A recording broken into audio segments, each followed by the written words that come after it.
ओम नमः शिवाय। श्री शिवाय नमस्तुभ्यम। आप सभी लोगों को हरतालिका तीज की बहुत बहुत बधाई। हरतालिका तीज व्रत भाद्रपद शुक्ल पक्ष तृतीया तिथि को किया जाता है।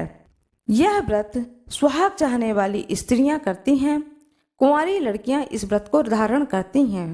सुहागिन स्त्रियां अखंड सौभाग्य के लिए इस व्रत को धारण करती हैं, और जो लड़कियां होती हैं, कुंवारी लड़कियां होती हैं, वह मन चाहे पति को पाने के लिए इस व्रत को रखती हैं। इस दिन शंकर भगवान की और माता पार्वती की बालू की मूर्ति बनाया जाता है कई जगहों पर, और कई जगहों पर मिट्टी की मूर्ति बनाई जाती है और उनकी पूजा की जाती है, तथा सुंदर वस्त्र कदली स्तंभों से घर को सजाकर नाना प्रकार के मंगल गीतों से रात्रि जागरण किया जाता है।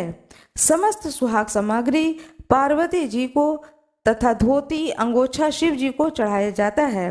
फिर 13 प्रकार के मीठे व्यंजन बनाकर उस पर रुपए रखकर बायना निकालकर सासू जी के पैर छूकर दिया जाता है। पूजन के बाद कथा सुने। इस व्रत को करने वाली स्त्रियां पार्वती जी के समान सुखपूर्वक पति रमण करके शिवलोक को जाती हैं। हरतालिका तीज व्रत कथा। अपने हाथों में पुष्प ले लें, चावल ले लें और थोड़ा सा जल ले लें। भगवान के सामने हाथ जोड़ करके भगवान शंकर और माता पार्वती के सामने हाथ जोड़ करके श्रद्धा विश्वास के साथ इस कथा का श्रवण करें। हरतालिका तीज व्रत कथा। शंकर जी ने पार्वती जी को कहा कि एक बार तुमने हिमालय पर्वत पर जाकर गंगा के किनारे मुझको पति रूप में पाने के लिए कठिन तपस्या आरंभ की थी। उसी घोर तपस्या के समय नारद जी तुम्हारे पिता हिमालय के पास गए और कहा कि विष्णु भगवान आपकी कन्या के साथ विवाह करना चाहते हैं। नारद जी की बनावटी बात को तुम्हारे पिता ने स्वीकार कर लिया। फिर नारद जी विष्णु के पास गए और विष्णु भगवान से कहा कि आपका विवाह हिमालय की पुत्री पार्वती के साथ करने का निश्चय किया है, आप इसकी स्वीकृति दे दें। नारद जी के जाने के पश्चात पिता हिमालय तुम्हें भगवान विष्णु के साथ निश्चित किया गया विवाह संबंध बतलाया। यह बात सुनकर तुम्हें अत्यंत दुख हुआ।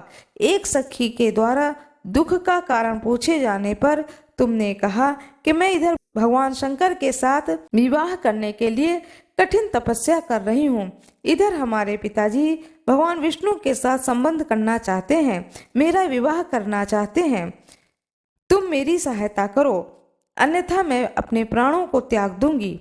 सखी ने धीरज देते हुए माता पार्वती से कहा कि मैं तुम्हें ऐसे वन में ले चलूंगी कि तुम्हारे पिता को पता ही नहीं चलेगा कि तुम कहाँ पर हो। इस प्रकार तुम उस घने जंगल में जाकर के भगवान शंकर की प्राप्ति के लिए, भगवान शंकर को पति के रूप में प्राप्त करने के लिए अपनी तपस्या को करते रहना, निर्विघ्न करते रहना। इस प्रकार उस सखी ने माता पार्वती को सलाह दी। इस प्रकार सखी की सम्मति से माता पार्वती घने जंगल में चली गईं। उधर तुम्हारे पिता हिमालय घर में इधर उधर खोजने लगे, पर तुम्हें न पाए तो बहुत चिंतित हुए, क्योंकि नारद जी ने विष्णु भगवान के साथ में विवाह तय करने का वचन दिया था। वचन भंग की चिंता ने उन्हें मूर्छित कर दिया था।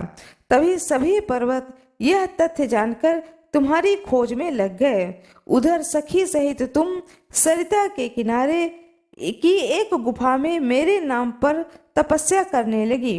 भाद्रपद शुक्ल पक्ष तृतीया को उपवास रहकर तुमने शिकता का शिवलिंग स्थापित करके पूजन किया तथा रात्रि जागरण भी किया। तुम्हारे इस कठिन व्रत के कारण मुझे तुम्हारे पूजन स्थल पर आना पड़ा। तुम्हारी मांग तथा इच्छा के अनुसार तुमको मुझे अर्धाग्नि रूप में स्वीकार करना पड़ा। तत्पश्चात मैं तुरंत कैलाश पर्वत पर चला आया।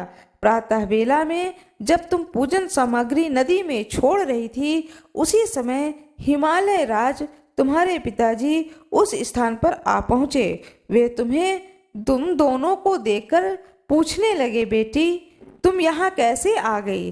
तब तुमने विवाह वाली बात सुना दी। वे तुम्हें घर बुला लाए। तब शास्त्र विधि से तुम्हारा मेरे साथ विवाह हुआ। हरतालिका व्रत का नामकरण सखी द्वारा हरि जाने पर इसका हरत आलिका पड़ गया। शंकर जी ने पार्वती जी से यह बताया कि जो स्त्री इस व्रत को परम श्रद्धा से करेगी उसे तुम्हारे समान ही अचल सुहाग मिलेगा। माता पार्वती की जय, भगवान गणेश की जय, शंकर भगवान की जय। पुष्प चावल आपके हाथ में जो है उसे भगवान शंकर की प्रतिमा के ऊपर चढ़ा दें, अर्पण करें, क्षमा प्रार्थना करें। मेरा यह वीडियो कैसा लगा कृपया कमेंट बॉक्स में ज़रूर बताएं। कमेंट बॉक्स में हर हर महादेव अवश्य लिख दें। चैनल को सब्सक्राइब कर दें, बेल आइकन दबाना ना भूलें। जो भी मेरे चैनल पर नए हों कृपया वो लाइक करना ना भूलें। धन्यवाद।